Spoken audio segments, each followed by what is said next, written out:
No football this weekend, which means we are getting in the hoop streets today on Off and On the Clock. We got another Dog Bowl slate. We're all chasing John now. John punched his ticket with Sabonis. Then Sabonis is ruled out, so none of us can punch a ticket with Sabonis. This fucking guy, man, I tell you what. But we are going to break down the slate. And don't worry, if you're a newbie like me in the hoop streets, we're going to walk through it. I'm going to ask these guys a ton of questions. We're going to wrap our head around the slate, get the best scrolls, the best plays. So one of us can punch a ticket to LA like John did last week on Friday. I'm Pete with John and Nez. Let's do it.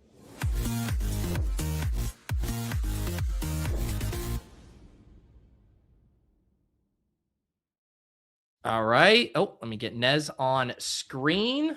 There you go. Off and on the clock. We're going to hoop it up today. How are you guys doing? Doing good. I am mega deep into this slate. I think it's really, really fun. A lot of really fun 6-round options. By options, I mean like endless options in the 6 rounds. So that makes for some good opportunities for us and some pretty fun ADPs going on right now that haven't moved as much as I thought after 12 o'clock Eastern. But John, how are you? Good, man. Yeah, can't complain. Watched some hoops last night. Had some Japanese barbecue, so I'm all feeling good right now. But yeah, no, it's similar dynamic to you. I'm 10 deep on the slate, so not as many as you, I imagine there. But yeah, I think it's a scroller's delight right now. There's you get a lot of fun plays at the back end that you can tell yourself some different stories about based on moving pieces. And a lot of that pertains to the back-to-back nature of the slate, right? Like, 6 on the back end, back-to-back, and 2 on the front end back-to-back. And we got a rematch of last Friday where we had the slop it up fest of the year, that Memphis and Pels game where we were telling Pete to take all the JJJ and all the land. And he was certainly the guy you needed. So maybe we're going back to that well today. John saying that the slate is a scroller's delight is like the Cookie Monster saying it's a great day to eat cookies. I just don't know how reliable of a narrator you are there. In my defense, Nez said it first. So I did set him up so that way it's not like that way it means something, Yeah. I have to address this. So I woke up on Thursday morning with multiple messages of people saying, "Oh, I thought you were going to punch a Dog Bowl C, like, oh, you were so close." And so I went to log into my app being like, "Oh man, I must have like bubbled, but I'll probably have like, I don't know, 1,500 in winnings if I had some up close to the top, a third or whatever."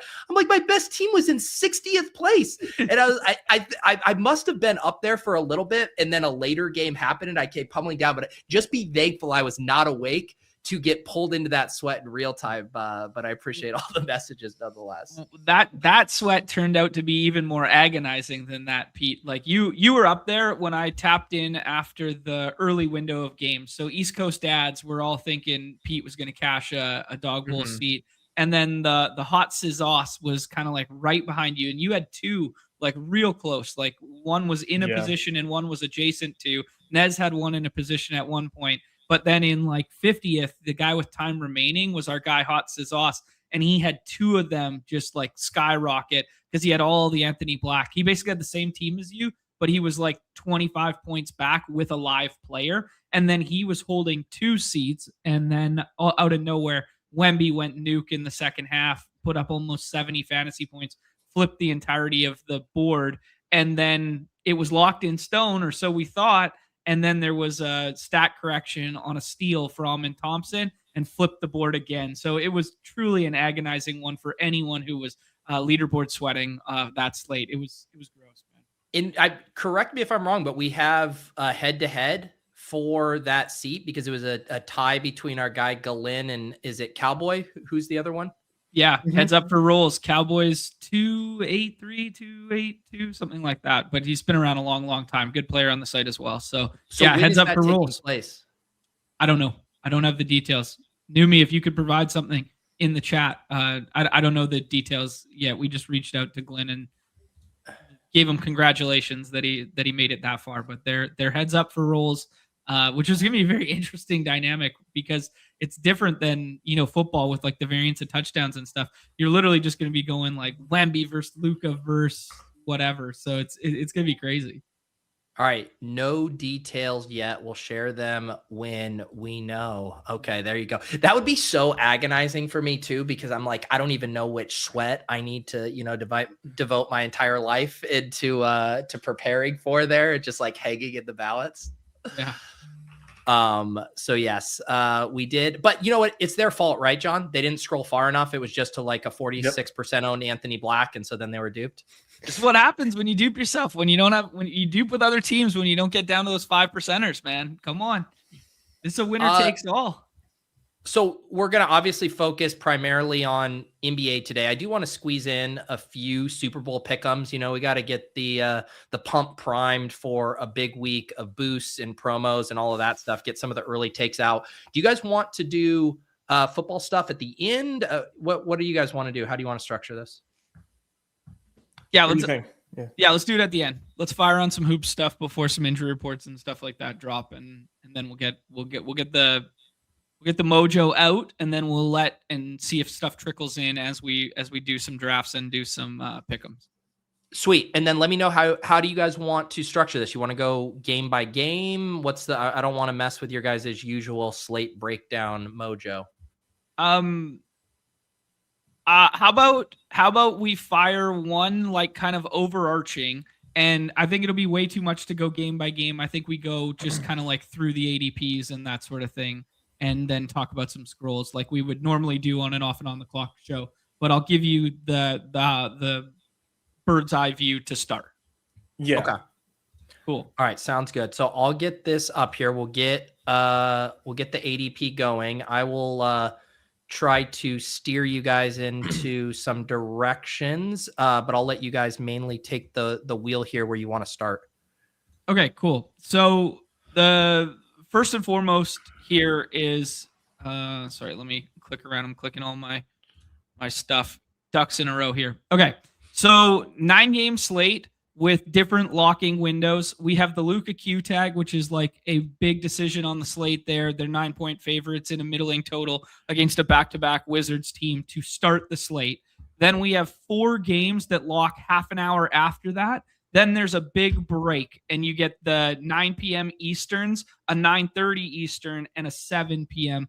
10 p.m. Eastern there to close it all out. So multiple swap windows tonight, that sort of thing, plays in tandem with the fact that we do not have injury reports for everybody just yet. So we are still waiting on the Suns on a second night of a back-to-back. We are still waiting on the Nuggets. We are still waiting on the Nets. And then we are still waiting on the Pistons in that late night window. So still waiting on 4 injury reports there. Teams on the back end back-to-back. Wizards in that first game. Sacramento, who's already filed and taken Sabonis and Russell Westbrook out already, but Malik Monk back in. Phoenix versus the Cavs. So Phoenix is on the second night of the back-to-back. Dylan Brooks coming off of a massive game last night. Shout out Nez for that call yesterday. Nets, a massive game for Michael Porter Jr. going into Utah. Utah's already done their usual rule, everybody out, Lauri Markkanen, Nurk, etc. I think Kev Love as well. Detroit in Golden State, who has not filed yet. And then the Clippers have already made Kawhi available, but we do not have a Nuggets report on the other side of that. So to recap, 6 teams on the back end back-to-back: Detroit, Denver, Brooklyn, Phoenix, Sacramento, and Washington. And then front end back-to-back stuff is Memphis and the Pelicans. They're playing each other tonight, but then they both play tomorrow as well. Memphis is at home versus the T-Wolves tomorrow, and then the Pels go to the 76ers tomorrow there. So those are your 8 back-to-backs. Those are your swap windows, etc. And then to just hit on the haves and have-nots of the slate, no massive like outlying crazy totals. It is the highest total game on the slate is that Grizz and Pelicans game that is a 231.5. Everything else is kind of like middling 220s, and then we go as low as 210.5 in that Nuggets and Clippers. There's your macro overview. I think that does it for us, guys. Good luck. Nice. Well done. No, I think John obviously did a good job of summarizing that. I think some of the biggest injuries would probably be a good talking point right now. Let's do it. I think the biggest one, just to get it out of the way, is Jaylen Brown being out for the Celtics. We knew this going into the layup line. Like this was known for a while, and yet Peyton Pritchard had a 6th-round ADP. Derek White had a 3rd-round ADP, sometimes 4th round. Nobody really cared, and it kind of seems like people still don't really care. They had ETR tell them that, hey, Jaylen Brown is out and they're playing the Kings, and no one seems to care. I care a lot, to the tune of like 50% of my teams have either Derek White or Peyton Pritchard or both. So John doesn't seem to care. You want to expand on that a little bit? I get the sentiment why people don't care. How about that? I do care. I understand that they're going to be projection darlings. I understand that they're going to be pushed up. People are just sick of it, man. We've done this song and dance like 3 times now with JB out. Sure, you can argue that this is a better spot than ever before, and yada yada. We've done this multiple times now.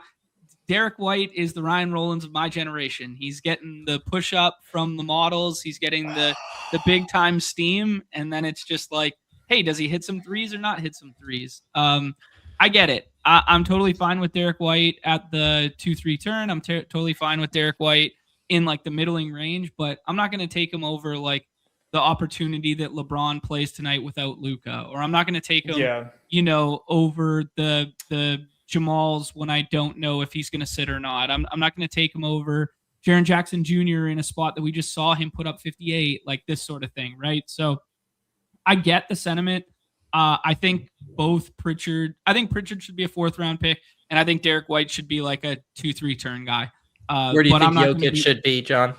I think Jokic should be firmly not getting drafted today.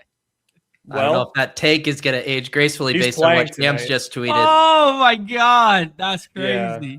Yeah. Wow. All right. Would you say the slate has just been flipped on its head? Wow. Shout out to the Michael Porter drafters, man. Just shout out, just 2, 3, 4, 20 steps ahead, drafting Michael Porter on an absolute like will not play spot to get home on Jokic swaps. I mean, salute to those guys, man. I just simply wish I could be on their level. So obviously didn't have a projection, wasn't expected to play. Is he the 102 right now? Where does he go? Okay.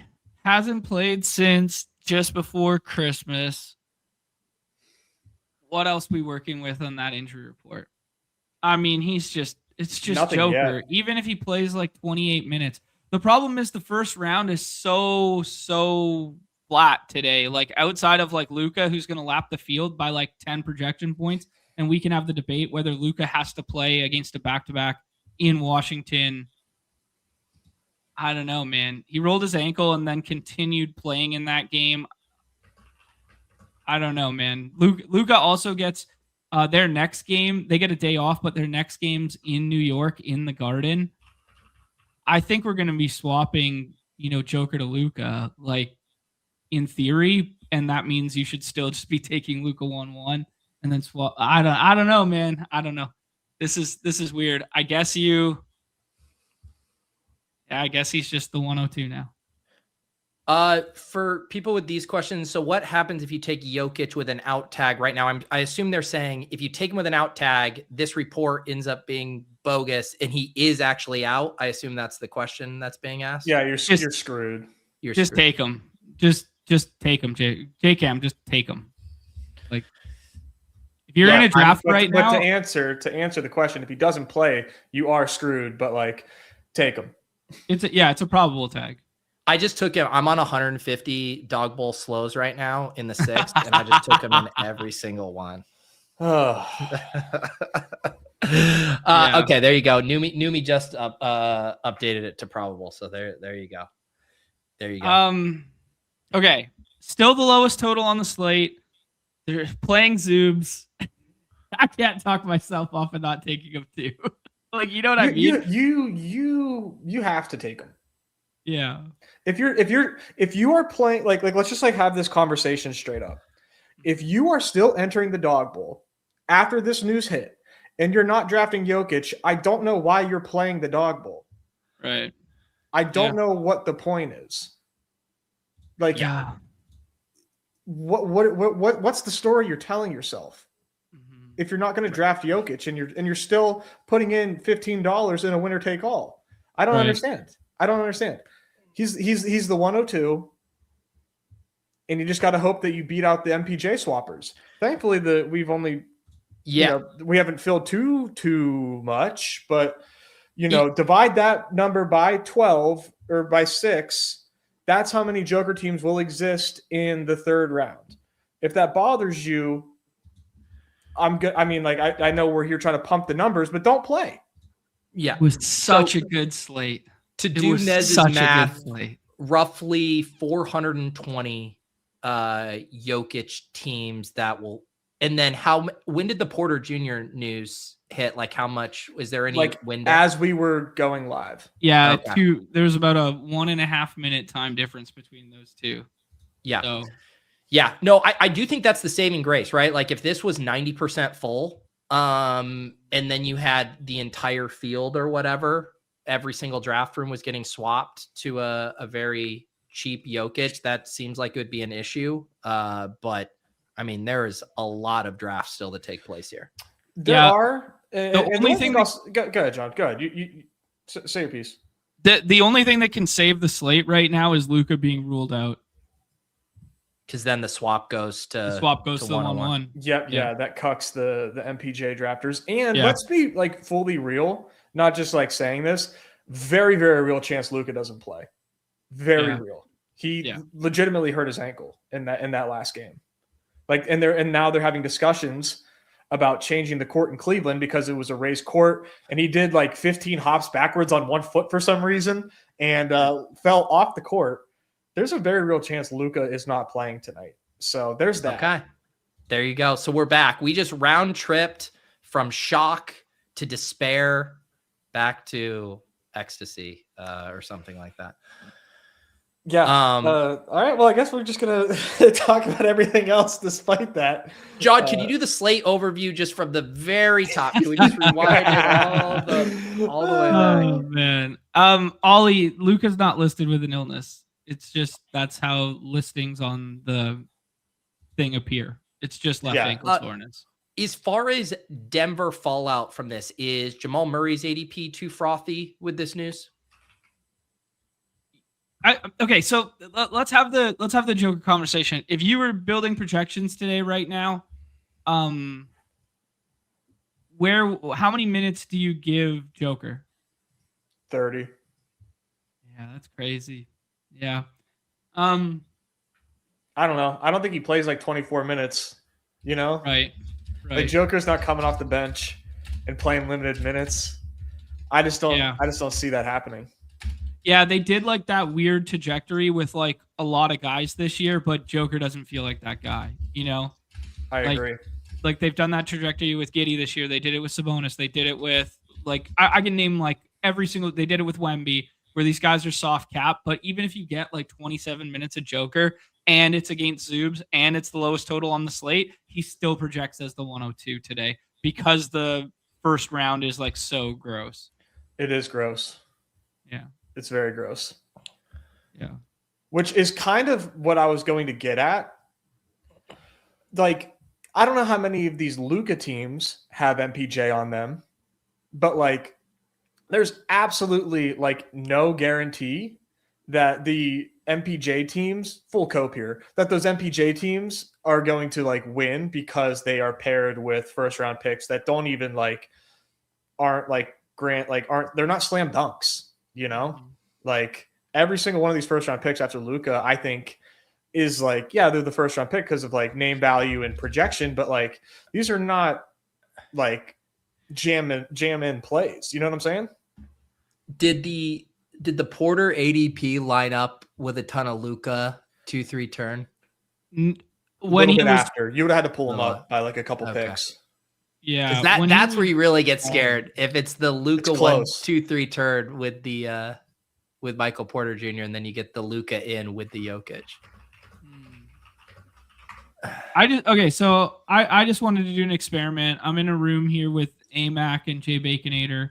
I took Joker at 6. So I mean, even with them, he falls to 6, and you still get like a Joker, Zion, Kawhi, Jalen team. Like that's not that much different than when Michael Porter Jr. was going at ADP 15 through 25. Man, I like the stories in the chat right now are killing me. This one just hit the timeline. Just drafted Jock Landell at 35 to refresh Twitter and see Nikola Jokic just played tonight, and then the guy at 36 take him. Haven't ever felt a pain like that. Dude, Jock Landell's going for 29.6 points tonight, brother. You're gonna be just fine. That's so funny. Fuck.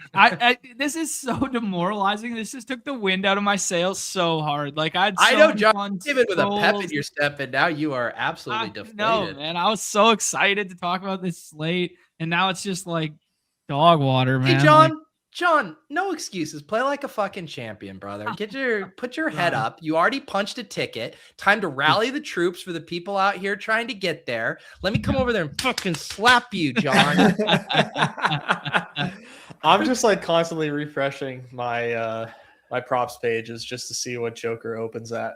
The other wrinkle to this is you're going to be fighting in rooms who took Michael Porter Jr. and who took Sabonis first, who were both the 2 worst ADPs on the board, and who gets Joker. It's like the 2 worst picks on the board. Now it's like fighting for who gets Joker. It's like, oh my God, it's hysterical. All right. Should we talk about everything else? There's also one more wrinkle. Denny Avdia can sit. So, yeah. Nick says, wind out of your sails. Your boat is a fucking yacht, brother. Help the fill rate, John. Go off, King. Go off, King. I respect it. Yeah, those Claxton and Phil Pawski scrolls don't feel so great anymore. All right, John. Everybody, get some smelling salts. By the way, speaking of smelling salts, I have a story from my trip with my buddies to Denver. One of my buddies brought some smelling salts. He's been playing hockey too, but before we did our cold plunge, I discovered I am so congested in my nasal region that I am fucking immune to smelling salts. I took an absolute rip, couldn't feel a thing, John. No way. Couldn't feel a thing. And he's like, I don't know, maybe I didn't get the good stuff on Amazon or whatever, but that's my new party trick, is just unfazed ripping of smelling salts. Wow. Anyways, my guy hasn't been putting on his nose strip while he's been watching No Strip Net. What's going on here? I still rock my nose strips, but just temporary relief. Okay. All right, let's focus up. Nez, right. Where do we go from here? I think we should just kind of talk about these picks like round by round, and we already talked about Joker to the fullest extent, but the first round is just really it's the first round, but it's gross. It's a really gross first round. I mean, I think that kind of makes it interesting, but it's gross. And I think one of the craziest things right now is, we're talking about hopefully Luka sits. Let's take this one step further. Do you think Cade Cunningham could sit tonight? The Pistons, one of the best teams in the East, they're on a back-to-back, right? They're on a back-to-back, but they're dogs to the Warriors, who are not a good basketball team right now. Haven't really been a great basketball team all year. They're not a good basketball team right now. The Warriors are 2.5-point favorites. Is there a chance Cade sits? I've moved Spida ahead of Cade. I've even taken James Harden ahead of Cade. I am not convinced that Cade is playing tonight. At best, he's a Q tag. Wow. They haven't fouled yet. Yeah, last game on the slate, so you're not going to get the Joker swap anyways, unless it comes early. So there's one little wrinkle to it. I get the thought process. It's the second of the nationally televised games, and they barely scored 100 last night, and he only played 33 minutes. So I get what the spread is potentially saying. I think that's more about the back-to-back than anything else. But yeah, I get why you're reading the spread that way. I don't think he sits nationally televised after only playing 33 last night after they lost to the Suns. Like, well, yeah, not financial advice, but that minus 2.5 is insane. yeah. That's pretty crazy. I did just check this. I see in their projections, give or take a randomized 10%. Jokic is projecting for the fourth highest player on the slate. They have him sandwiched between the Donovan Mitchell and Derek White projection. I personally can't really picture clicking Derek White over Nikola Jokic, but it's close, I guess. There are two props out for Jokic, 34.5 PRA. So, okay, 34.5. Mm-hmm. So 30 minutes seems like very bullish on my part. Yeah, we just got. We're slowly getting the rest of their Nuggets injury report right now. So Jamal's in.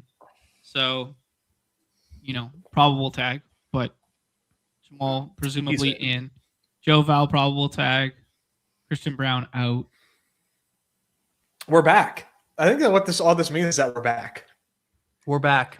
We round tripped it. Full-fledged. That's a full-fledged hoops. I mean, it's if you think you are absolutely dead in the dog bowl, don't you just come over here and just round robin Jokic hires every which way? I mean, absolutely. Yeah. I mean, that's what I'm probably gonna do. All right, give me. Let's build a quick one here. Okay. Why in case this starts trickling up. LeBron PRA. On the higher. Mm-hmm. I wonder why it's saying that. Is it saying the Jokic? Are we already getting front run on this Jokic stuff? We might be. Man, the search man has been killing me. Did they already pull it? Wow, I wasn't even quick enough. All right. Well, maybe we'll come back to it. Yeah, we'll come back. We'll come back to that. But okay. All right, so far the gist is we're worried about every single first round pick. What plays do you guys like tonight? Yeah, I think let's talk about plays that I like and that I feel confident about. I really like James Harden tonight. Kawhi is playing. Kawhi has not been full since he's returned from his absence. I would bet we get 30 minutes with Kawhi tonight. I don't think that hurts Harden enough to not think Harden has one of the best range of outcomes in this first round. Definitely like one of the best floors. I worry about Zion's floor. I worry about Paulo's floor. Spida, not so much. Cade, not so much if he's playing, obviously. But feel really good about Harden's range of outcomes here in a game where like Jokic is returning early for this game. Like this is a big game for both these teams. So I feel really good about James Harden in the first round. Like I have no problem like taking him basically at any point in the board right now. He's my favorite pick in that range. Yeah, I was in lockstep with you, especially when you had the added benefit of the Q tag. But I like the note that Kawhi hasn't been full, like only playing those like 27s and stuff. I'm still taking Harden ahead of Paulo and like that sort of vibe. But yeah, I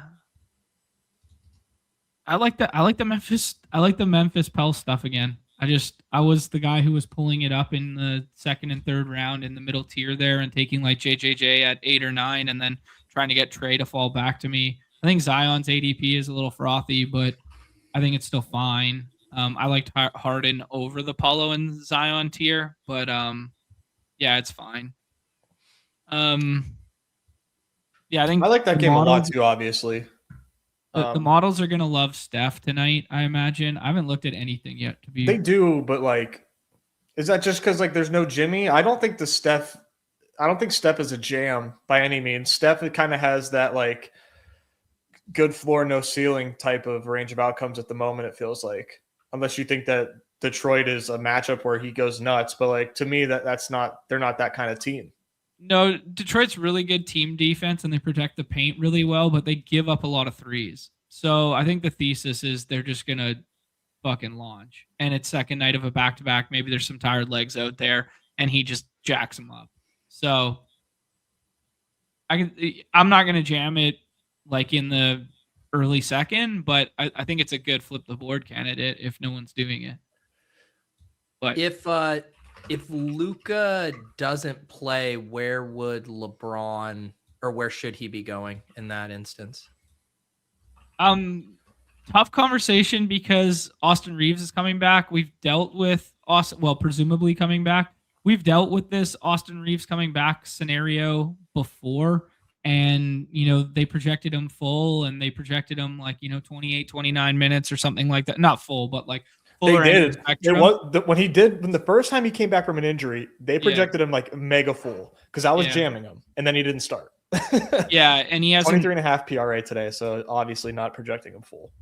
Yeah, so he basically hasn't played since Christmas, and now you're gonna have this weird dichotomy of like, hey, how much does he actually play? Well, his minutes floor probably comes up if Luka's not there, but this is like the healthiest iteration the Lakers have been in a long time, and LeBron just like hasn't looked like he did when he first came back. I don't know if he's like slowly getting tired legs and stuff, but he's just not really passing the eye test. Like I was watching the other night, and he's just playing like some weird ass like ISO ball, trying to shoot them back into the game against Cleveland there, and it was bad basketball, and it was ugly to watch. So I don't know, man. Like I think he should probably be going next to, like, he should be going ahead of Cat, but that's more about Cat than it is about LeBron. But like JJJ and LeBron is kind of like the tier spot for me. I think I like Steph and JJJ over LeBron, even if Luka doesn't go, but he'll probably project closer to Derek White. If there's no Luka, LeBron is going to be a first round pick. Like, agree or disagree, that's where he goes. Sure. Yeah. Like there's just like no debating that. It's LeBron, no Luka against the Wizards. Like, it's where projections are going to go. It's where people are going to take them because the first round's not even that fun. Yeah. So if you don't like it, that's one thing. But like, yeah, it's where he's going to go. It's a great matchup with the Wizards. So yeah, I'm playing LeBron, but I feel you. The eye test has not been on his side. No.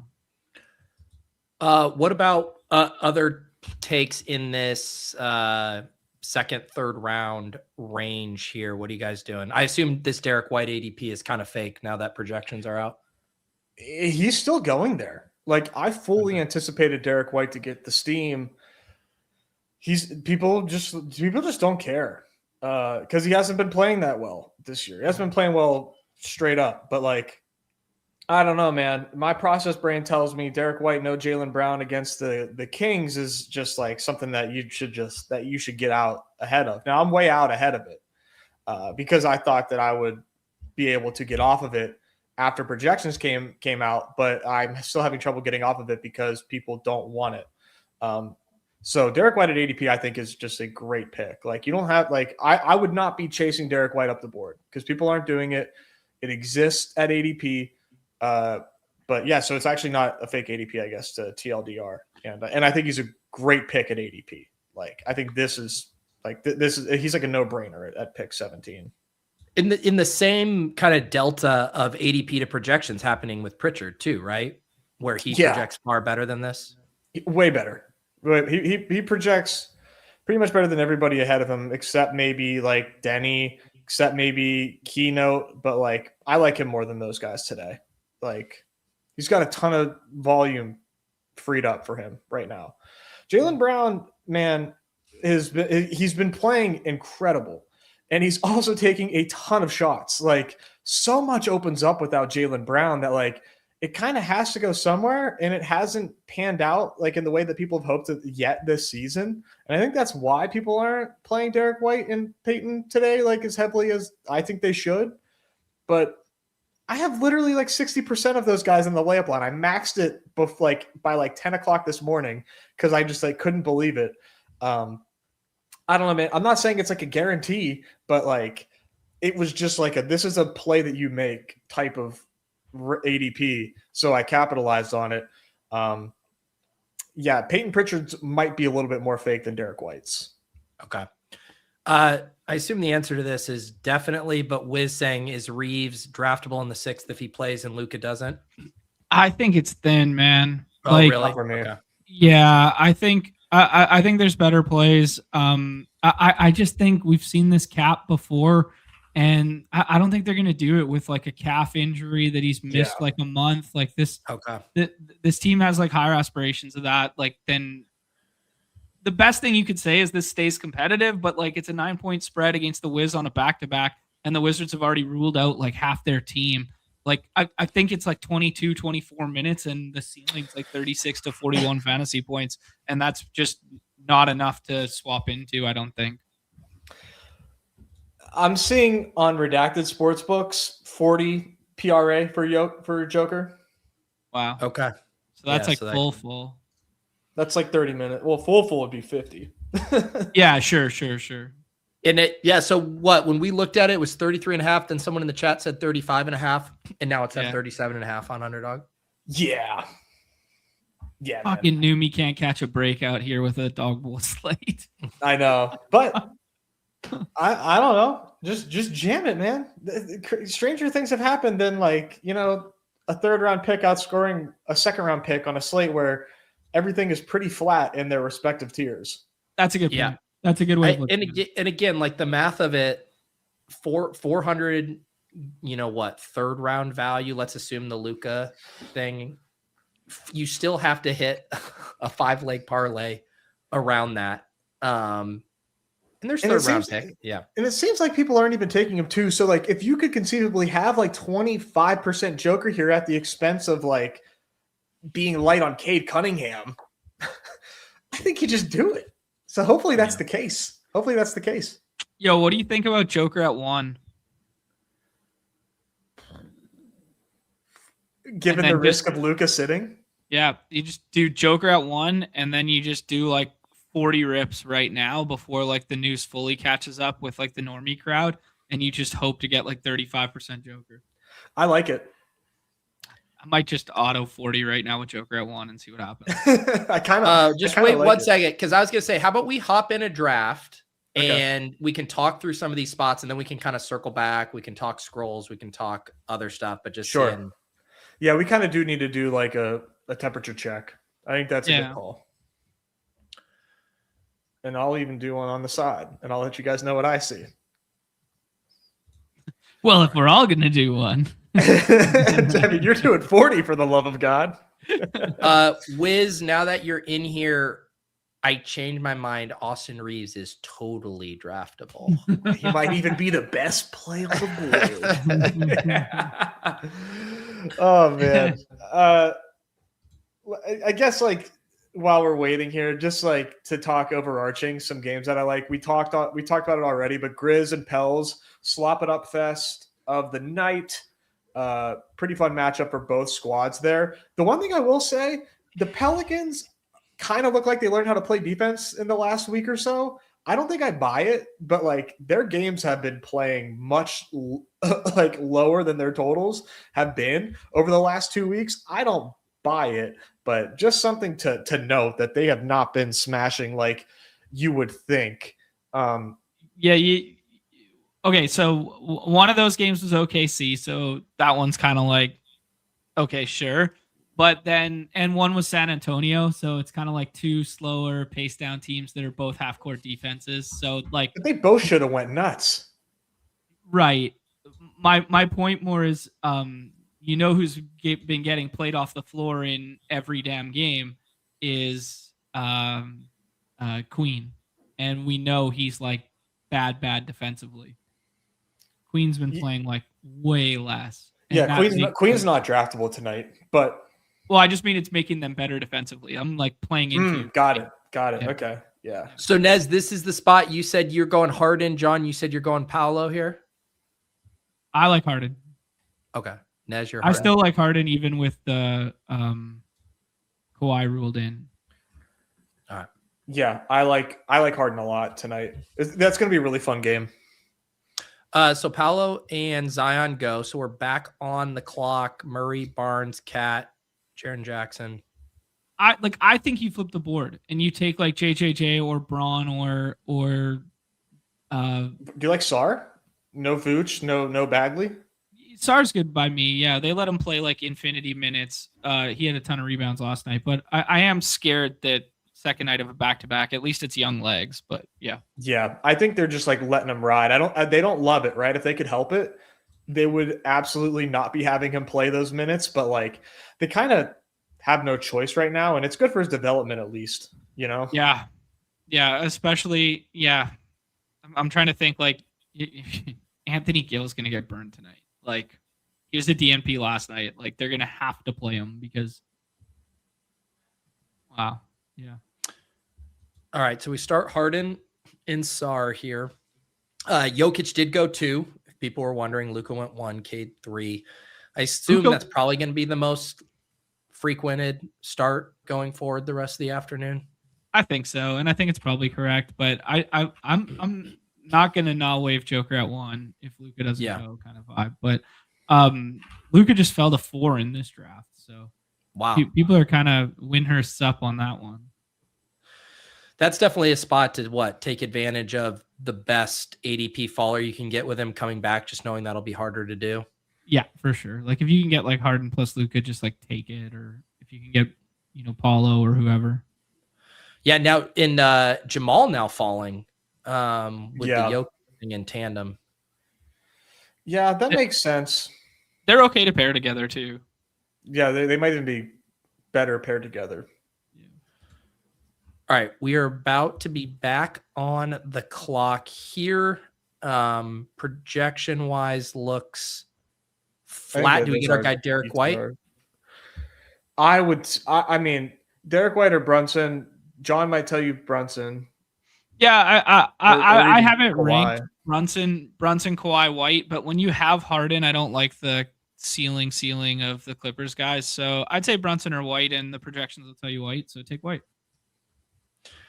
Oh, yeah. I don't even think I have my ETR thing toggled on right now because when I did my one draft this morning, it wasn't there. Yeah, I like Derek White there. I'm really shocked that that's where he goes. So Brunson and Kawhi come off right after us, and you got Keontae George, Denny. Projections obviously like Pritchard. What do you guys think? Keontae or Denny would probably be my selection here. Yeah, likewise. Especially when you have the Derek White stuff. Do you like Keontae because there's less ambiguity? Yeah, I like Keontae. Okay. Man, this is really interesting. So Jamal just fell to like 15. Pat's still here. Steph's still here. Like, people are doing some crazy shit right now. Yeah, the people are losing their minds. Yeah, we all don't know how to react. John was speechless for about 6 minutes after the news. So give the people, a little slack to wild out in these drafts right now.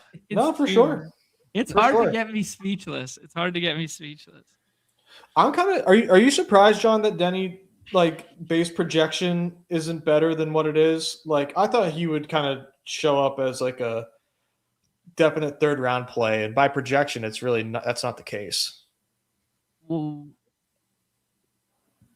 What is his projection right now? Like, oh, you cut out for a sec. It's like under 40. Yeah, I was looking at it. They have him like sandwiched between Nicholas Claxton and Keyshawn George. The Claxton spot's interesting to talk about. Yeah, but, I was kind of hoping he would just sit. I would take Denny like way over that grouping. Yeah, I kind of love Denny tonight. Yeah, I'm good with. I mean, I'm a little bit scared or a little bit shook about something like the on-ball OG stuff, but man, he's just such a usage monster when he's out there. And that game, like, I don't know, like it's always fast. It's decently tight. It's 7.5. It's 224. I'm a Denny guy, but yeah. Do you guys like the other Blazers, Sharp and Klingon? Not a huge Klingon guy tonight, but I really like the Sharp for both hedging off the Denny stuff because he'll like project better. But it's the evergreen notion with Sharp is, he can play himself off the floor in a heartbeat or play himself into irrelevancy. Who do you guys like here? We're on the clock in the 5th. I like DeMar DeRozan. Yeah, good shout. Yeah, talk about DeRozan. He played pretty well last night there. Now you take Sabonis off the floor. They played some of the double big stuff last night, which I thought was odd. I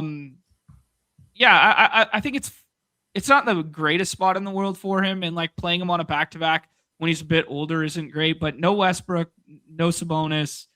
Him, Schroeder, and Monk are going to have to do a lot of scoring tonight if they want to keep this one close. I'm thinking we grab Jokic here, guys, and kind of pull a fast one on everybody. Des, who should we do for our 6th round pick? Ace Bailey. Oh, fun one. Okay. He had a 40 burger in his bag last time out too.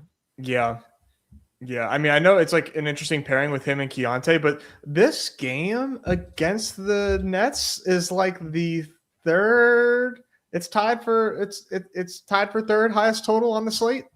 Mm-hmm.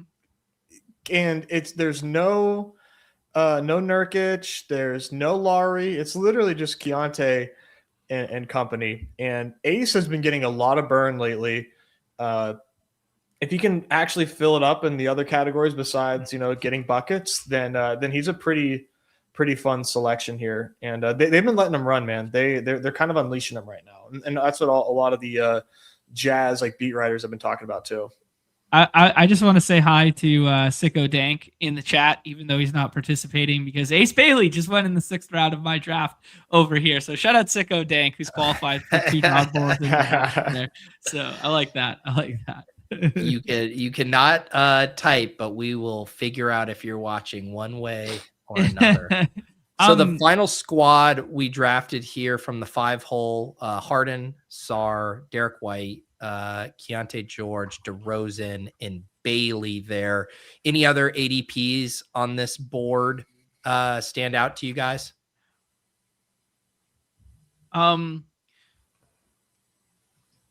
Claxton stuff looks pretty frothy. The Klingon stuff looks kind of bad in my estimation. Wow, Anthony Black, that's frothy. I like the Hart semi-scroll. Sadiq Bey is just like a bucket now, and it's a really good game environment, so it's kind of hard to shit talk that. Mm-hmm. Filipowski is fine, but I don't really like it against Sharp and Claxton. But I do. I mean, the more you get into the Claxton spot, it really makes sense because Filipowski is just an absolute sieve. Like he's like a pound the table to attack him. I think DeRozan should be going there. I think Ace Bailey's a fun scroll, like Nez said. Bane's gonna out project where he just went. Yeah. All right. There we go. All right, we got our bearings here. The new ADP landscape kind of settling. You guys want to talk some scrolls or other games you want to dig into? Yeah, let's do both. Okay, I'm getting less scared about the Joker stuff here because of what I'm realizing of all the landmines or potential landmines that have been in the player pool the whole time. Like how full is the contest right now? Like 15 to 22%, something like that. 30-ish. Okay. It was at a decent rate. I mean, that might bode even better, but like I'm just thinking about like the landmines in the builds that will swap into Joker, right? And there's a lot of them thus far. Like a lot of those are going to be double swap teams. A lot of them might have like Joe Val in there. They might have Peyton Watson in there because those guys were both going a lot earlier. Who else was going a lot earlier, Nez, that's like potentially not going to project as well now? I mean, Joe Val was. Did you mention Joe Val? I was looking at some teams. I apologize. Okay. Yeah, it's really kind of hard to say. I only have 2 Michael Porter Jr. teams because I was not. Yeah. Yeah, the Nurk stuff too.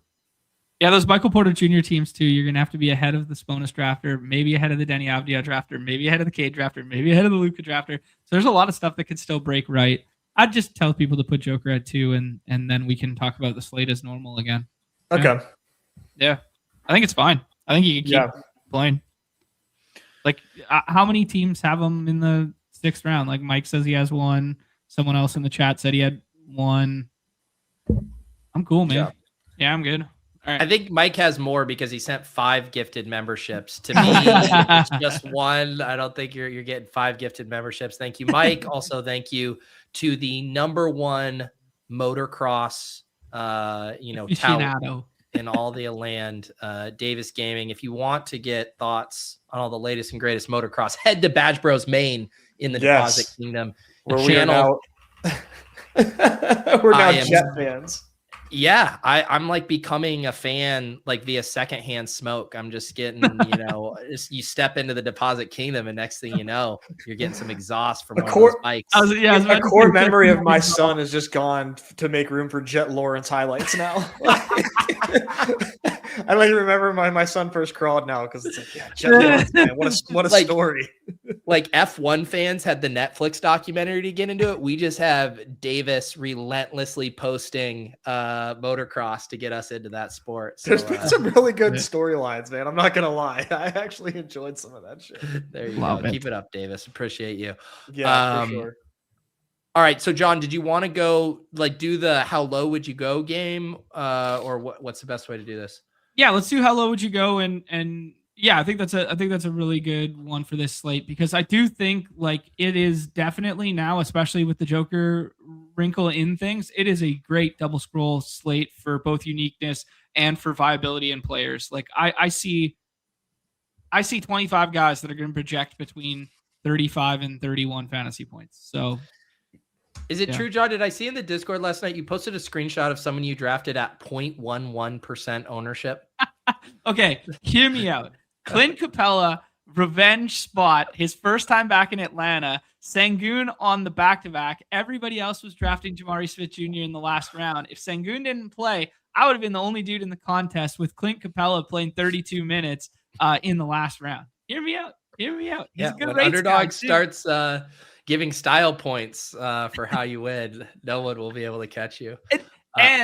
And Atlanta had all their big men ruled out. We had like a G leaguer at the 5 and a 10-day contract guy at the 5 on the other side. So things were going to break my way for Clint Capella if Sengoat sat like he was supposed to. Yeah, I fully thought Sengun was gonna sit last night. I had a lot of Jabari Smith, which I got a crazy suck out on that. I should have been rich last night, by the way, dude. I had so much Dylan Brooks, so much Jabari Smith.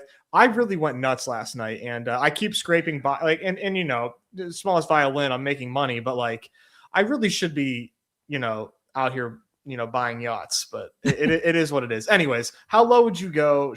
Where should we start? I guess down the row. Yeah, give me a team. Yeah, let's start with the Lakers. Cool. Well, is it a quick combo? LeBron James is as low as you guys would go. Yeah, I think so. Ayton's dead in the water. I like Ayton. I like him versus bad bigs, and we like attacking Sar, but not on this slate. I know. We would, but I can't. Recent form, I can't do it. Yeah. Okay. Wizards is fun though. Yeah. Wizards is fun, dude. So 2 guys getting drafted every time, and then the other guy's not getting drafted at all. Correct. And would you? I mean, I'm not doing like Bub is a 22.5 PRA. Bilal is a 17.5. Champagne is an 18.5. These are all PRAs, but is a Bub look at this active team, man. Is Bub Carrington a terrible scroll tonight? I know I'm asking the guy that would never say no, but I like Bub more than I like Belil, that's for sure, because at least Bub can score a little bit. Bub's a good redacted play tonight, and we'll probably find ownership, but I think it's probably a bridge too far. Dude, Champagne's the guy who has right tail outcomes on our site that we've at least seen before, and nobody will click it. But yeah, that's nothing. There's nothing that you can look at online that will tell you that he's a good pick. You just have to trust. Right. What Yeah. I like, just heard is if you want to beat the Jokic super teams, you scroll down to Champagne here. Pop some champagne. Champagne's like 17 fantasy points, or he'll just randomly get these like 45s, 56s, and that sort of thing. And they dovetail off, second night of a back-to-back where he didn't play that much. And when Middleton's out, and we have that scenario tonight, and they're missing Handley with Trey Johnson. Like, I think it's a really good pick 'em lobby play. I'll say that. Okay. All right. Next team. Raptors. Detroit? Or Raptors. All right. Yeah, I'm just looking at the games and so we got Barnes and Ingram getting drafted 100%. Quickly, he's going to be a sub 50% guy, and then RJ Barrett. Is it the minutes they getting up enough? Not yet. Not yet. So just quickly. Yeah, it's an easy one. Okay. Magic. Do you have something to add? I mean, Colin Murray Boyles is fun because you kind of need the size and stuff, and he played 28 in his first game back. But I think they just split the 5, and I think it's IQ. Yep. If you get a late Mamu Q tag, then we are cooking. Yeah, agreed. Orlando. Here, you got obviously Paolo. Last slates, low on Hammer, Anthony Black getting steamed up. Bane. Can you get down to Suggs? I think so. Can we have the Anthony Black conversation first? Is it good or bad today? Bad. Yeah, I agree. Okay. Just wanted to have that. 100% drafted Anthony Black ahead of Desmond Bane. Yeah, fuck that. Not good. Not good, Bob. Yeah, Desmond Bane in the last round. Suggs, I don't believe the minutes are going to get up over 30 yet. So I'm not doing the Suggs stuff. Plus, like, Shed is really good on ball, and they have really good team transition defense. Like, I just don't think it's a Suggs spot. I get you on the spot, but like, Suggs model of efficiency and the minutes are going up. They're creeping. They are going up. I'll give you they're man. creeping.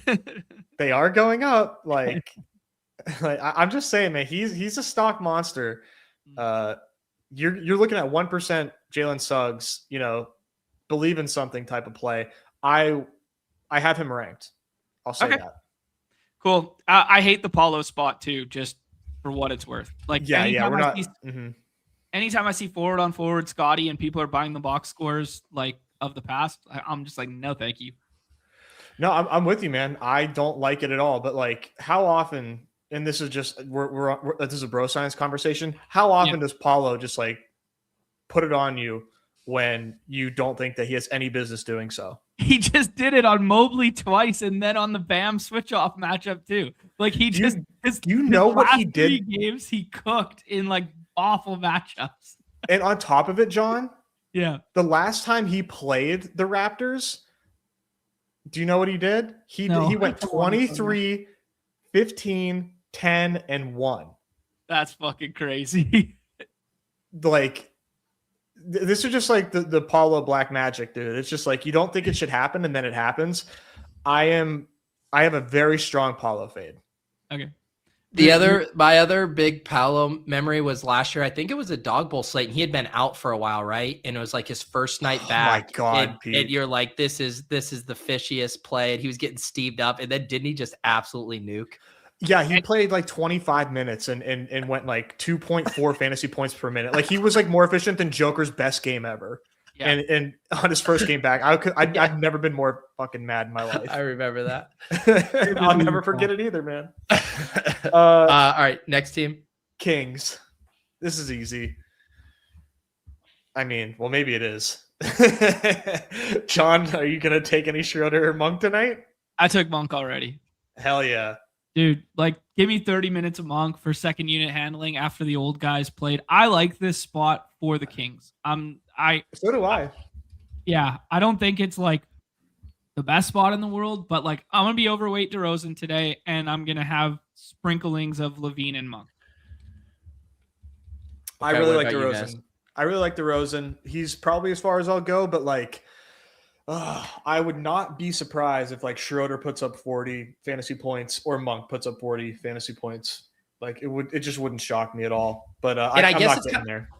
Because I'm looking at, at this ADP, DeRozan's what, sub 30% drafted? Yeah, It's probably fake though. I think he'll probably come in higher than that. Why? he Because was you very- touted it on a wildly popular hoop stream. that's right. I think he's 50% because he'll be a swap candidate if the steam Okay. gets there. Okay. He's a really good play right now, man. I'm surprised the props don't agree. Like I thought his PRA would be like 31 or 30. So But it's Boston, a thing. we talked about White and Pritchard. I saw someone in the chat mentioning Simons. You guys scrolling past Pritchard? I won't, but I get the Simons shout. Like Simons is the monk of their team, where it's like if you just need bench scoring and to fill it up quickly, like we've at least seen 50 balls from him, and he's trying to get his ass traded out of town, but he's seemingly been looking to be traded all year. So yeah, I'm not getting past Pritchard, but Hauser in the pick'em lobby I love, but I'm Pritchard's the lowest I'll go. Okay, we'll do some pick'ems once we finish this this exercise here. Next team, we are on. Is this Memphis and Pelicans? So yeah, Grizzlies. Yeah, Grizzlies. Yep. Okay. So Jaren Jackson going way early, 10.9, and then you're down to some scrolls. Are you guys doing Jock, Cam, Gigi? Cam. Yeah, Cam's good. Cam put up 44 fantasy points against this team a week ago, so why not? Yeah. I mean, it's nice to see Tyson with the doubtful tag, so he's going to be coming back at some point. But yeah, I think Cam's kind of it for me. Pull up that GG box score though, so we can dunk on Ollie in the chat here. Like, look at these ball knower minutes ticking up. Getting some good burn out there. I mean, come on, GG. Remember where you were when you heard it first. I wouldn't play GG tonight. I'd play Coward over GG. It's nice to see Coward hit 30 finally. Like Coward's been like this 27 and whatever.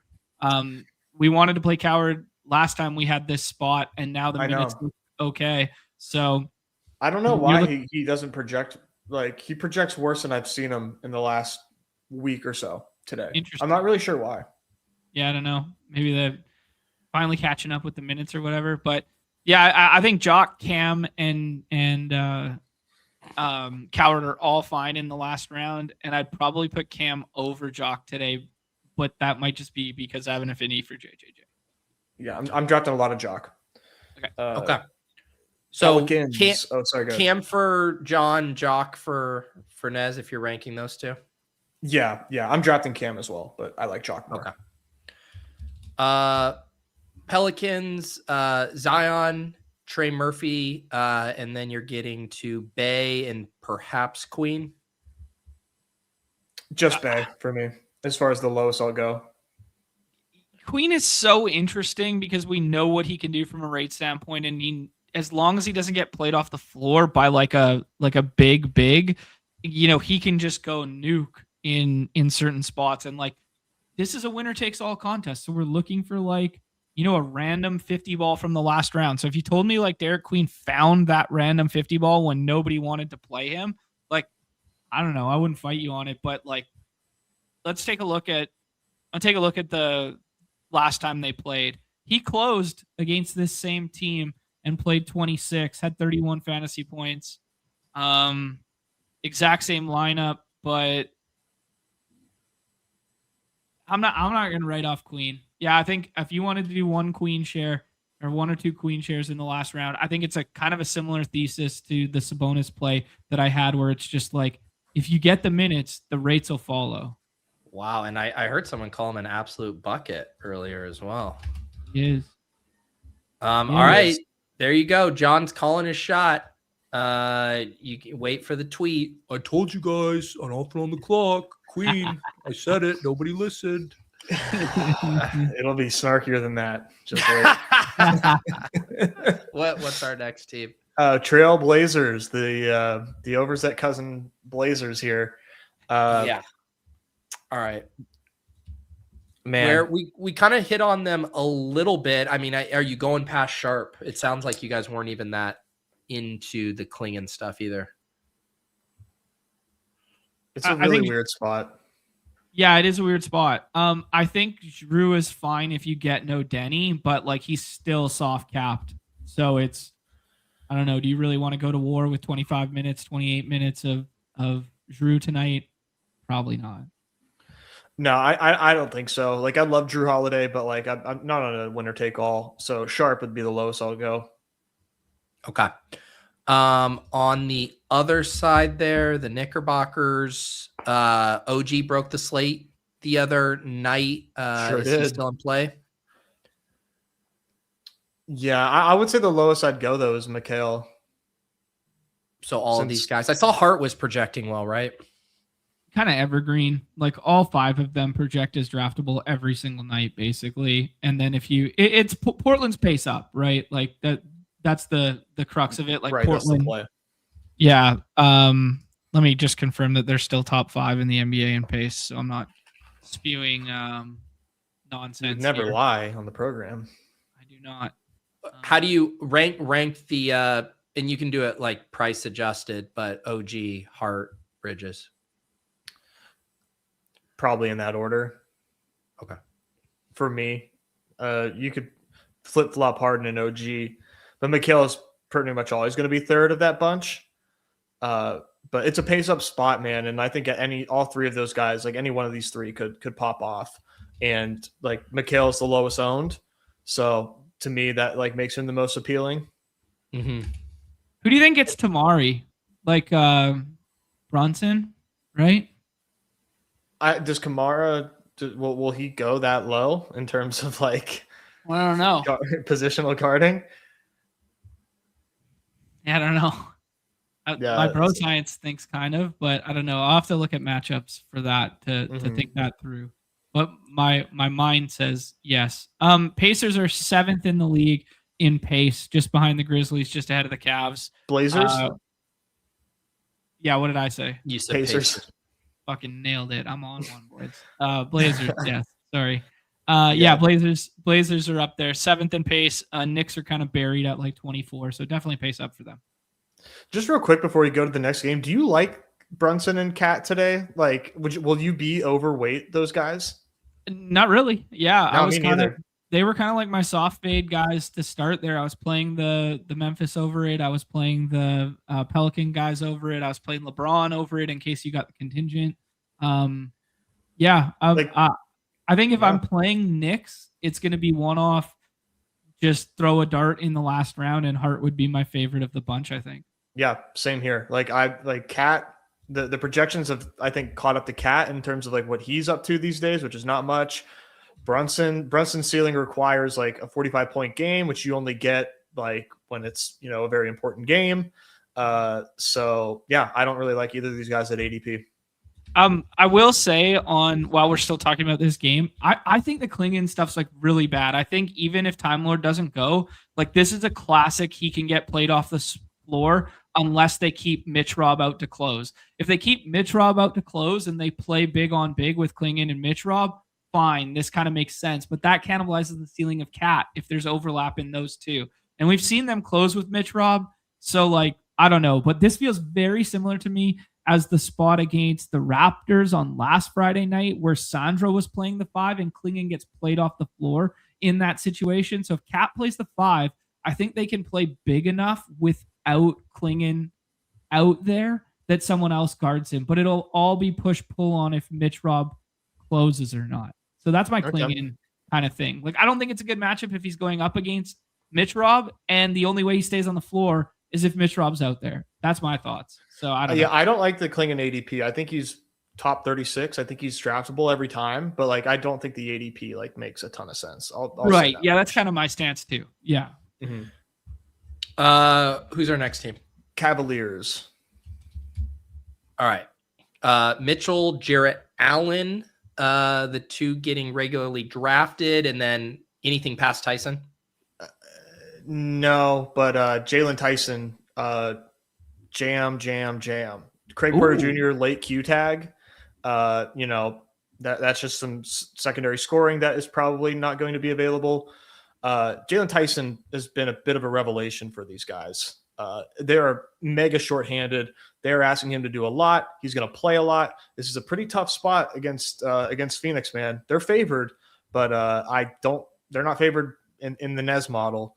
Jalen Tyson's going to play a ton and be asked to do a lot tonight. So I like Jalen Tyson a lot. I like that, man. You get the Suns on a back-to-back too here. He always gets the toughest defensive assignment on the defensive side of the ball. So it's always like, hey, what can he do on the offensive side? But, the trickle gotta exert all your energy guarding Dylan Brooks. Hey, don't besmirch the good Canadian kid. Why would I? I'm the biggest Dylan Brooks bull that exists on this damn platform. Do you think Colin Gillespie plays tonight? No. Okay. I also don't think it matters, but I don't think he plays. I don't want any Sun tonight if he's in, if that makes sense. Real quick, Jarrett Allen at ADP, good pick, bad pick, neutral. He's going to out-project it, and he's going to... We haven't seen ceiling in forever, but if you're going to find ceiling on the offensive end, there's probably worse spots in the world than going up against Big Mark Dub. So, I think he's good. I don't want to be underweight. He's like a 15% guy for me. Yeah, that's a perfect way of articulating it. It's like, if he breaks the slate, I'm not going to have a lot of it, but I'll be there. All right, Phoenix, all scrolls. How far are you going? Just Grayson. And Grayson doesn't even look as good as he did before because we just got Jalen Green ruled in. So probably Dylan Brooks now. Yeah, I think 0% for me, to be honest. Like just all of it. Maybe like a share or two of Dylan. But yeah. Okay. Next team. That's weird to say after he dropped 40 actual last night. I know, like 60 fantasy points. He's a beast. Clippers. Harden, Kawhi, not Anthony Black, even though LAC is in there. Zubac and log out? Yeah, and I'm not even drafting Zoobs. Okay. Yeah, there's a long time narrative of the rivalry of the Zoobs versus Joker stuff and whatever. I think it's just a slight downgrade to the Joker spot more than it is like hey, you should ever play Zoobs here. I'm capping it at Kawhi. I would have been really excited to swap to Jordan Miller though if Kawhi was out. I'm not gonna lie. Yeah. Okay. We have talked a lot about Denver, although not too much beyond the top two guys. Yeah, one just interesting note on Denver. I don't want anything else now from Denver. It's literally just Joker and Jamal like the old days. Just one interesting note that this total went from 210 to 217.5 in the last 25 minutes. So that's the Joker effect. And they went from, I think they were multi-point. The Clippers are still favorites here on the road, but they went from like 7-point favorites to 1.5. So everything about this game looks slightly better than it did, but most of it just funnels through Joker. If anything, that kind of just, I don't know, that kind of makes the Harden and Kawhi stuff look like slightly better in my mind. That'll stay tighter longer kind of vibe. Mm-hmm. Yeah, I think so. I don't think I can draft Peyton Watson today. So if you scroll down, is there a guy named Nikola Jokic? I think I would get to him. Like this guy? Really? Recent form doesn't look too hot, brother. All right, what's our next team? Brooklyn. Yeah, the Brooklyn Nets. Michael Porter Jr. ruled out. We were mentioning that the projections like Claxton. What else are you getting to? Claxton. Yeah, Claxton's fine, but I prefer it when Daron's not there. I love attacking the Filipowski matchup, but second night of a back-to-back when he played 31 last night is just never a spot I want to be overweight Claxton, but he'll out-project this for sure. But like, Yeah. Man, it just feels so gross. I'm fine with Claxton in the 6th round, but if everyone's going to chase him into the middle rounds because of the matchup against Filipowski now, that's going to be a soft fade for me, and I'm just going to live with, hey, if 45 fantasy points from Claxton beat me, they beat me. I think the super scroll, like, sharp, he could start and he could play garbage and played 30 last night is Nolan Traore. Like, he's yeah, he's fun, man. He's a bucket too. Like, I Cam Thomas is not playing full. I'll give you Danny Wolf. He's boring. He's just like, yeah. Unlike Nolan Traore. No, like from a real life basketball standpoint, at least he's exciting, man. Like for real. Yeah, I mean, OG's the least exciting player of all time, and he put up like 61. Like, come on, man. Yeah. Danny Wolf's gonna look better by the models, but I all right, John. Let's put. How many teams are you drafting tonight, and how many will have Traore on it? One will have it. Okay, you have to now. Yeah, there you go. Like I'm just putting names on people's radar. I'm not saying like, yo, I'm gonna jam this guy tonight, but like nobody knows who this guy is. I'm telling everybody why he's good and why he might start again. And there you go. Sure. There you go. On Utah, Nez mentioned Bailey. John, you said you don't like Filipowski here. Anybody else? I think he's okay. Like, I think he's worth a dart in the 6th round. Like, he's a better pick in the 6th round than Traore is, but he's just like, it's not a great spot for him. And he's the guy that we attack as like the sieve more than we like to play him. But I like to play him way more when he's at the 5 and gets 30 minutes than when he plays the 4 alongside somebody else. So yeah. Kyle projects better than Ace. But I like Ace because Ace is way cooler. Yeah, Ace is fun, man. Yeah. Kyle is a good pick though. So Kyle's my answer because he's the lowest on this list. Good okay. shots. Last one, Pistons and Warriors. Oh, yeah. So you got Cade up top, Duran going at 24. Can you do Thompson or Tobias? Keep going, baby. Beef stew? You keep going. Here Duncan? we go. Dude, if you get Q-tag Cade and Cade gets ruled out and you got to swap in the last game, you're swapping to Dennis Jenkins. Yeah. Right. He's the guy that gets the run if you don't get Cade. Like, if Asar is going to, because he's the most popular by name, but Dennis Jenkins, if Cade doesn't play, is the answer. All right. There you go. And no Asar for you guys. I think it's fine because of the stock ceiling and like the minutes have like ticked up and stuff. But like Star in back-to-backs when he rarely plays he rarely plays greater than 27. Like I'm just kind of not waving it. If this is the 6 stock game, whatever. Yeah, I'm not drafting Asar. Yeah. Yep. All right. Final team here. The Warriors. Curry, the only guy getting drafted. Are you dabbling anywhere else here? I'm not. No. It's too tough a team defense. But if you somehow got like Cade ruled out and you wanted to swap to Pods on the other side instead of doing like the hypothetical late window swap where Cade gets ruled out prior to tip and Jenkins isn't starting and they go like the Jay Nivey route or something, swapping to Pods would probably be the smartest thing for like floor and fantasy points, but right tail outcomes, not so much. All right. How about one more draft and then we could maybe do some pick'ems, an NBA pick'em or two, and then a couple Super Bowl ones to send us on our way? Perfect. All right. Yeah, good call.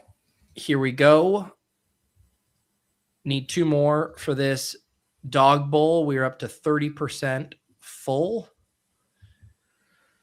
And maybe we'll get in a room with 5 other drafters who have not seen the Jokic news. Can you imagine? That would be awesome. Does he have an ADP yet? Well, are we going to take him at 2 here? Yeah. No ADP yet. What is his projection on ETR now that we have the solver up?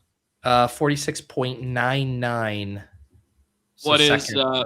what are the other guys around him? Like 48s, 45s? Yeah, 46s for Cade and Mitchell. Yeah. At that, hey God, this is a fun thought experiment. And again, this wouldn't happen. But say you're in a room and you were at like, I guess the 6 hole and no one takes Jokic. Do you start to get really greedy and being like, maybe they don't know? And you try to push it again? Like if no one's taking it before then. So if you had the 2 pick and nothing to your right, if you had no badges to your right, I would say push it.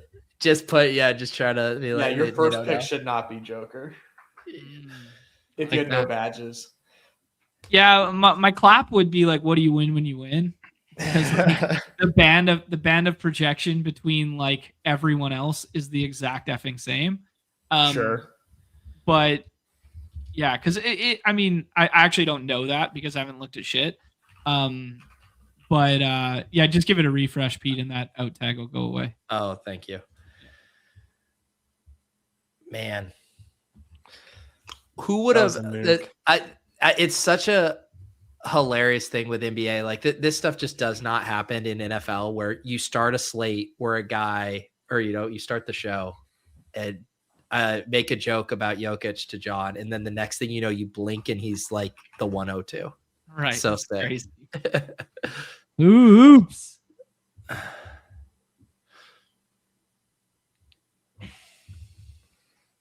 So we're gonna have to scroll on this team, right? Not yet, but like we're gonna. This is how we beat the existing Joker teams. I think the way you beat the existing Joker teams is like the banner projection from. I mean, again, I don't definitively know, but the banner projection from 3 to 21 is going to be so effing tight, and I think there's a line in the sand when you get to like Duran, Peyton Pritchard, DeRozan, like that kind of like pocket, right? Like that's what I would say. Like that's when like shit gets real now. So you double scroll or you triple scroll with your like last 3, opposed to getting crazy in the middle here. Because like if you get crazy right now and you go like Kawhi, you're just like the same as the Sabonis and MPJ teams on the right hand side of the board. So what? Sar, LeBron. What else do you guys like? I think LeBron's good double bubble because you're playing to beat the Luka teams, so you take LeBron. Yeah, I like that. Man, I'm still really into Sar, dude. Like, I know it's the second leg of a back-to-back, but just the fact that they have like no bigs and he has no injury tag whatsoever, I think that they're just letting this dude rock. And Ayton's just like the worst player ever. That too. Well, let's not forget. Let's not forget about that fact as well. I spoke too soon. Town Sar go. We could do the Derek White thing again, unless you like somebody from the Pels Grizzlies game. Kawhi. I like Jaren Jackson Jr. Yeah, so do I. Okay. Ultimate ceiling play. Like, respect the projection not being the highest on the board, but the ceiling play for Jaren Jackson against the Pelicans with no Santi Aldama, which is like kind of like a very important factor, is pretty awesome. Circling back on the chat, to be very clear, the Jokic thing is just a very fun thought experiment. I'm not actually saying that is going to happen. You also don't understand too, like the mind of a drafter. Like ADP is the end all be all for a lot of people. Okay, sure. My father, God love him, will still show me that he has the highest projected team in a lobby when he's done drafting. Like, Coach, the applet is the truth. It is the one source. And if Joker is not on their player pool, there is no search function for these people. Yeah. If Yap told you to jump off a cliff, would you? Yeah, he gave me an A+ on my home league draft, you know? Yeah. That's the same energy. Exactly. JP asking, are you taking Luka or Jokic one? Yeah. Do you guys have you made that decision yet in your head? I think I'm taking Joker, man. But like Luka's gonna out project him by 10 points. Like he's gonna lap the field. Like if Luka plays 3 quarters, like should we do a little PP here since we didn't do Derek White on this one? Yes. Yep. He's the best pick on the board there. Then we can get weird.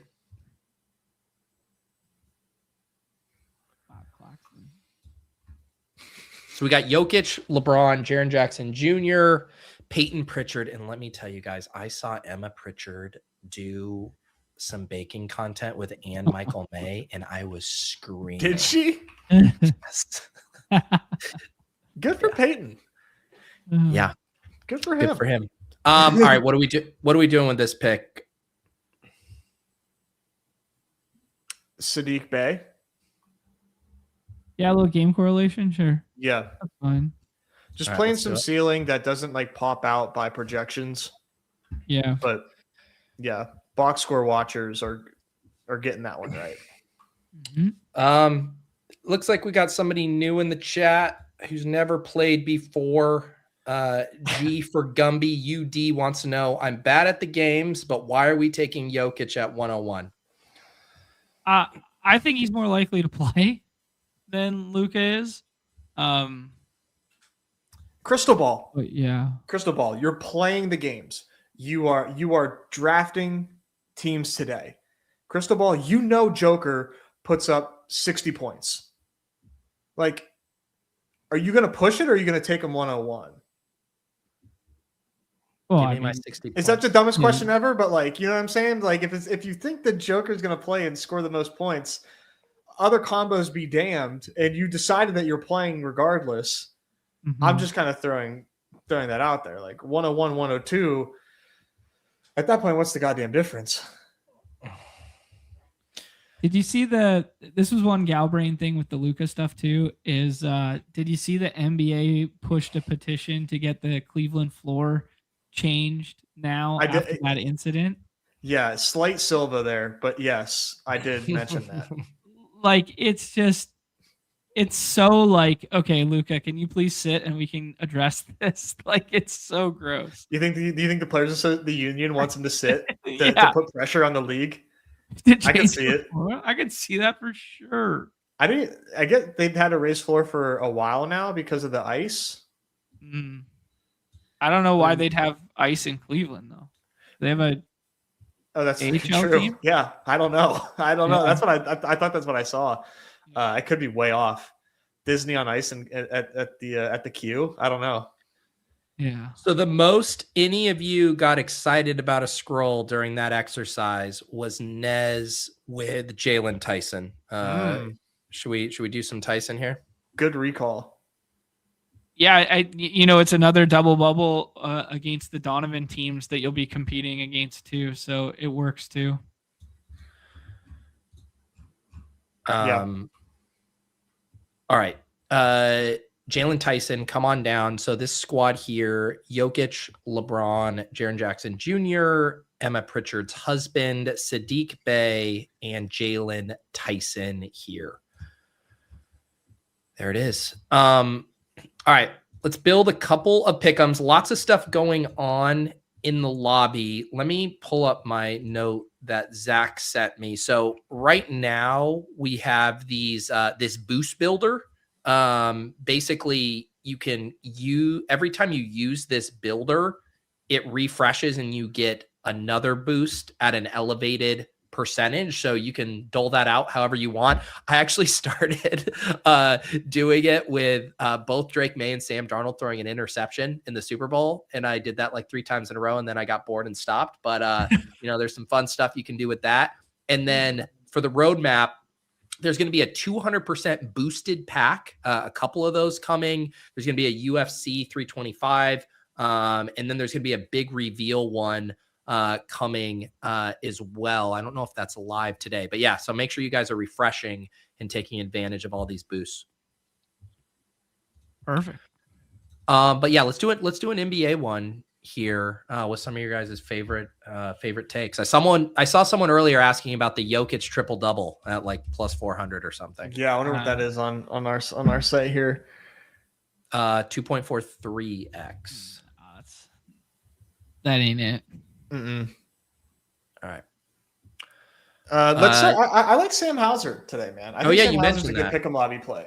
He already sees a lot of minutes when this team is full, and I think he's going to see like 30 plus tonight without Jaylen Brown here as well. I would like slide his PRA to something that's above 1x and just hope that this guy plays like buku minutes, like 21 or 20. You know what I mean? Like it doesn't have to be anything crazy. Just like get a little bit of extra return on this and just say this guy plays 35 minutes. Like what happens if you boost the threes? The threes, if you take him to 4, it's 1.07. So pretty comparable to sliding him to 21 PRA. All right, go with Nez. Yeah, 21. I don't think he's ever been inside the 3-point arc. I don't think he's ever had a free throw. That's hilarious. Do you guys want to get some of your haterade on with the Knicks guys? I know you guys mentioned they're already like low in the pick'em lobby, so like that's like kind of the thesis is like let's do the Kling and haterade. All right, come on. See, like 23 and a half, 24 and a half. How do you want to play it? Hold on, I gotta just hit this for 1 second here. Sam Hauser's played 46 games this year. How many free throws has he made? Played 4. 7. He's made 9 free throws. That's great. Unbelievable stuff. There you go. How do you want to fade Kling in? Fantasy points, PRA? Fantasy points. Yeah. All right. John, you got one here to make this a 3-legger? Oh, I thought that was mine. Oh, sorry. No, you're good. How about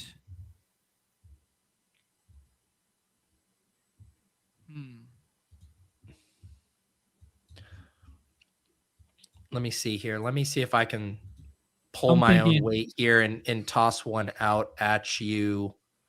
Think about other spots that we liked or hated. I was just looking at my sheet relative to anything with the Mikal Bridges. See, the projections are much higher on him than. Yeah, I think the Bridges matchup's okay. I'm not in love with Bridges lowers. I was thinking hires. Okay. Yeah. Pete, they don't call me fucking overs at for nothing. I kind of like just like straight points on Mikal. You know, if he's doing it, that's how he's, you know. How much do you think Underdog would pay? You know how like some of these sites, someone will get a tattoo if I legally change my name to Peter Hireset instead of Overset. Peter Lowerzet. Like where you can't keep saying overs, man. It's got to be higher. All right, this is a very hodgepodge pick'em, but I like it. Yeah, that's how you know it's sharp. All right. I am going to use my boost builder here. It's not sport specific, so you can. Yeah, that is nice. You can do that. There's one here for the chat. I'll give it to John in the private chat before he barks at me. Private chat, please. Private chat, please. Nez, you want to cook up an NBA bomb before we do a couple NFL ones? Oh, sure. That would just be get a lot ahead of of the Adam Sizzle tag in the Discord. I know. I love it every single night. Let's do. Go ahead, John. Are we sliding? Yeah. Oh yeah. I'm team Malik Monk slide tonight. Okay. Let's slide my boy. Where is he on the board? Why don't I see him? Oh, they don't have any Monk. They're scared. Scared, Numi. Sorry, man. You can probably do Schroeder. You know, if you feel any similar feelings. Nah, I like that. I think Monk just has the higher ski. Who was that super sick play Traore? that Yeah. Noah Traore, let's go. How do you spell that name? They don't have any. He's TRA. not TRA. There's a nice. Hamari Traore who plays for the Paris Football Club. That guy must be so good. I wonder if he plays the one. Um, Have you guys been having trouble with these links recently? On mobile. Yeah. I noticed this with Often on the Clock last week too, that I had to just like re-enter the pick'em every single time. yeah, I mean, I'm just getting hit with this. Having Ooh, to always that's- search it. Let's go with this. Ace. Yeah. What do you slide? No fantasy points here. Probably PRA. What can he drop tonight? 30. 27.5. Yeah. 29.5. Let's do that. That's Sure. not that crazy. 1.8x. 30 PRA there for Bailey. What else you want to get in here? Aaron Sharp. Okay. Do we even have him? I don't see him. Yeah, they're really holding back on the Brooklyn stuff. No, Claxton, Terrence Mann, Wolf, and Yegor Dioman are up. I would say Yegor dimes, but yeah, it's I don't say it with like my chest. no. Didn't you guys like DeRozan? Was there anything with him? Thank you, Pete. Yes, thank you very much. That's the move. And I think so I don't have fantasy points for him. How far do we go for DeRozan here? I would just go straight points with DeRozan usually. Like he's just like that mid-range bucket getter.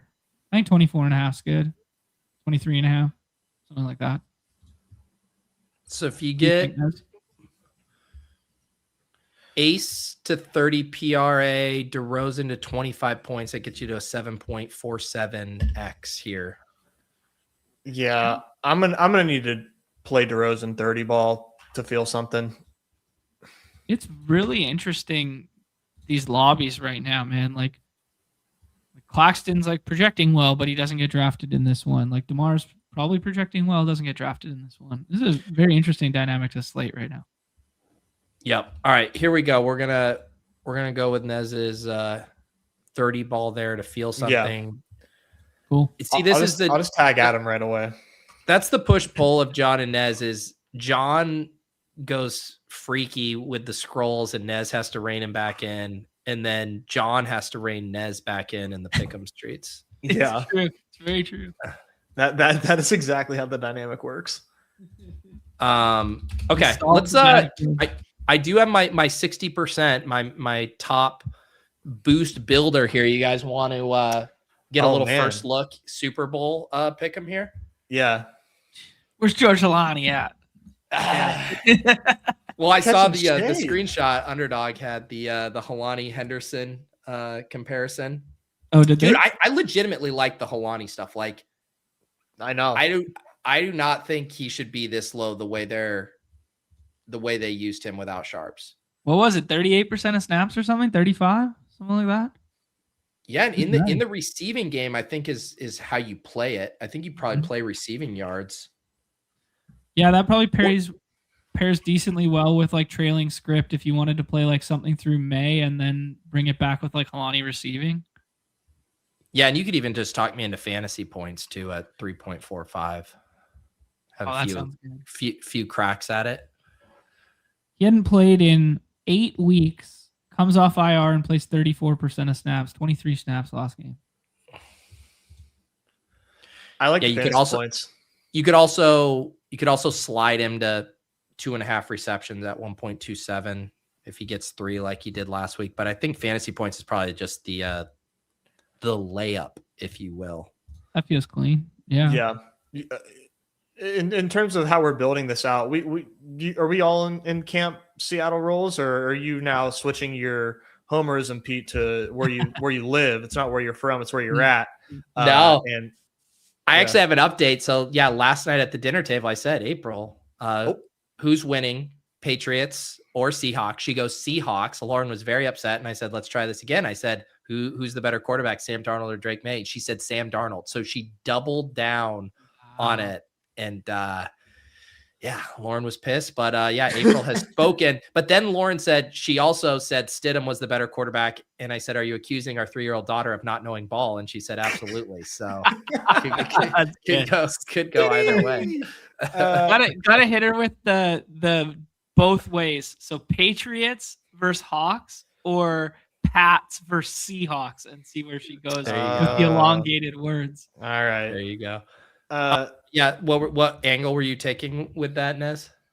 Well, just like in terms of like game script, do we have like sacks for Drake? We do have sacks for Drake May. I kind of like higher 3.5 sacks. Okay. Yeah. Okay.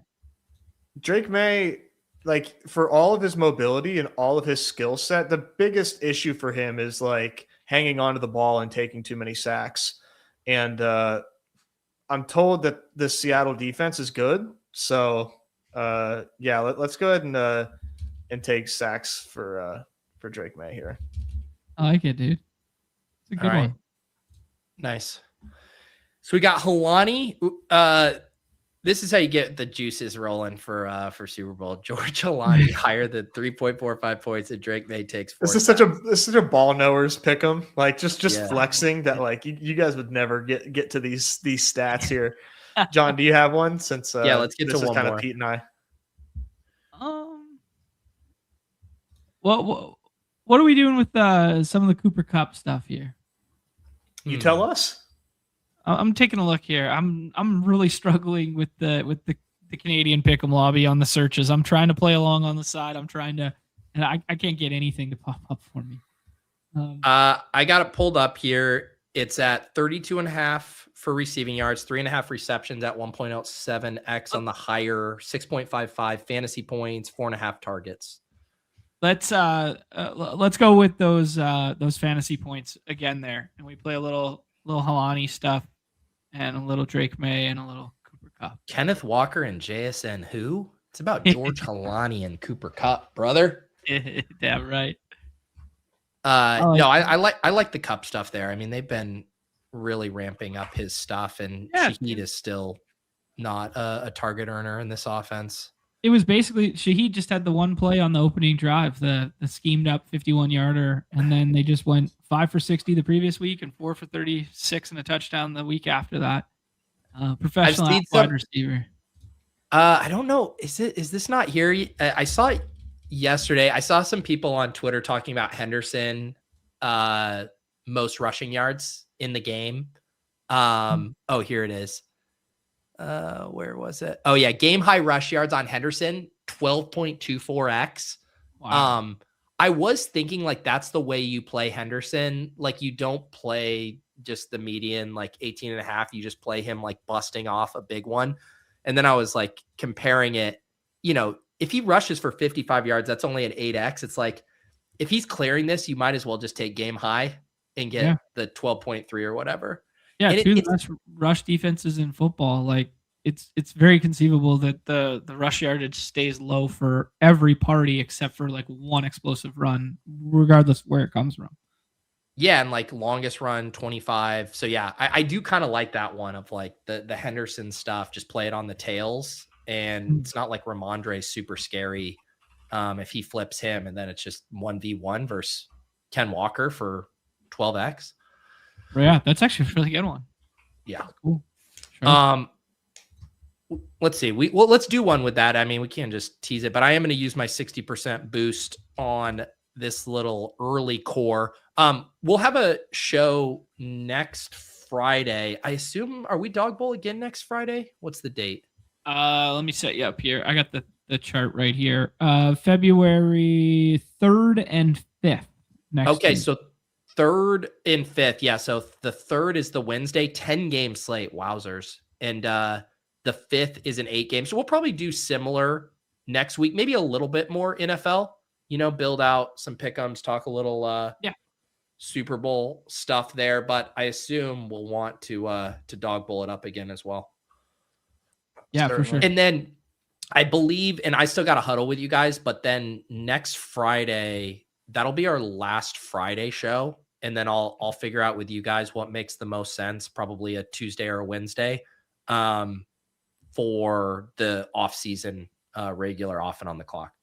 Yeah, my knee jerk reaction to that would probably be Tuesday, because Wednesday is usually big NBA days, like Monday, Wednesday, Friday, stuff like that, and the Tuesdays slow down a little bit. But it'll also run in tandem with Dawg Bowl, so we can plan around. Yeah. Yep. We can we'll figure that out for sure. Yeah, I don't mind the Tuesday idea as well. And definitely I'm probably going to take a little bit of time off, but I also obviously we'll have Dawg Bowl slates to cover in February. Would like to do a little baseball with you guys, annual tradition there as well. Maybe a little PGA this year too with the new style contest. That might be fun to introduce people to. For sure. Yeah, no, I'd love to do some PGA. I'll get you in there, man. I'm grinding big time right now. I saw you're even your guests on shows touting. I am. I'm touting. Shout out to the Candyman. I hopped on with him and talked a little bit of what I know, mostly learned. But dude, I'm grinding. Watch out! I might make a run at the Underdog Open. I have right now 43% of Justin Rose, and my man is cooking. So be on the lookout for your boy. Can't draft 45-year-old Justin Rose. Can't do it, they said. Can't do it. I was trying to see if I could find a crack in the UD pick'em logic, and if I could get a Kenneth Walker lower of any kind in opposite this Henderson game high rush yards, but they're on to me. The second best thing that it would pair with is like he breaks one off early and you go with like targets for JSN on the other side and just run something chalk back. Yeah. I don't know. Yeah, that's not bad. So what? 10.5 targets. Man, that's a fat number. That's a fucking big number. Fat number. I almost would rather play that cup angle again with targets. Yeah. Nez, you like the 11 there? Dude, JSN's going nuts in this game, well, dude. I'm not opposed to that logic. I'm just saying I'd almost rather play it through yards or something like more efficiency based than him getting 11 targets. Yeah. I feel that. That's a big trailing game script narrative if he gets 11 targets. Yeah, because they're gonna be open up a can of whoopa. So all right. So I'm picking up Nez. What does the Nez model have that spread at? Key number. I'll say -7.5. Okay. That's what I played. That's what I played. Wow. Money where my slid mouth it? is. You slid that? Uh-huh. Wow. Dude, this is Nice. like one of the best teams of all time. Against Kayshawn Booty. Good luck, dude. He chose Kayshawn Booty. Good luck, man. Dude, look at Kayshawn Booty. look at the JSN game high receiving yards is 0.78x because it's just like fucking Demario Douglas on the other side. Some are saying Austin Hooper ain't walking through those doors. Oh wait. We need one other thing to play opposite this Hendo bomb. Highest reception of the game goes to Kyle Williams because they're chucking. Well, No, we you can't. need a It's gotta be Seahawk. Seattle. It's gotta be Seattle. Let's see here. So we did long. Is that most rush yards? Okay, game high rush yards. This is okay. So hold on. Why won't it? Won't even let me? They won't even let you pair this with a JSN tutty. What's going on? Wow.